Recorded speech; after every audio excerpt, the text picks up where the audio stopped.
এসেছি একটু CC centre 2-এ বেড়াতে। কলকাতায় এসেছি, সবাই জানেন। সেখান থেকেই বঞ্জির বাড়ি থেকে এই সিটি সেন্টার 2টা খুব কাছে, তাই সবাই মিলে ওখানে একটু সন্ধ্যাটা এসেছি। এইখানে না সিটি সেন্টার 2-এর যে মিডল পোর্শনটা, এই পোর্শনটায় বসে থাকতে আমার খুব ভালো লাগে। বঞ্জি, আমি, দিদি, ছেলে সবাই মিলে এসেছি।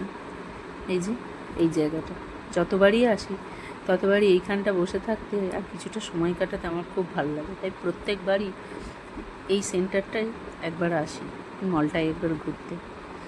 আর এত সুন্দর সাজানো গোছানো না, আমার খুব ভালো লাগে। তাই এখানে এসে প্রত্যেকবারই আমরা একটু সময় কাটাই।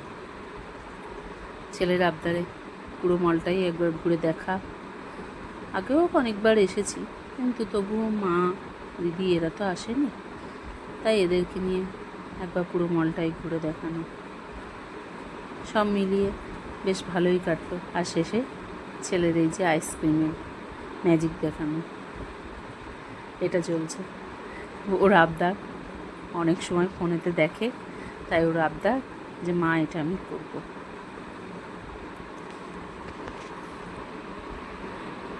বেশ ভালো লাগছিলো সামনে থেকে দেখতে। আমি তো পুরোটা ভিডিও করতে পারিনি, কিন্তু সামনে থেকে দেখতে বেশ ভালো লাগছিলো।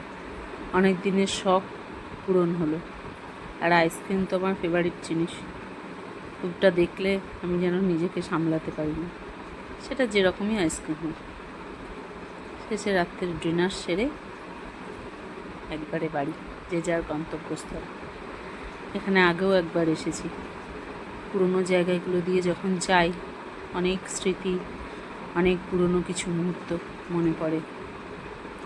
জীবনের এই দিনগুলো যেন শেষ দিন পর্যন্ত এই রকমভাবেই থাকে, ঠাকুরের কাছে এটাই প্রার্থনা। আর কাছের মানুষগুলোও যেন এরকম থাকে, তারা যেন না বদলায়। কারণ কিছু কাছের মানুষ বদলালে সত্যিই সেটা মেনে নেওয়া যায় না।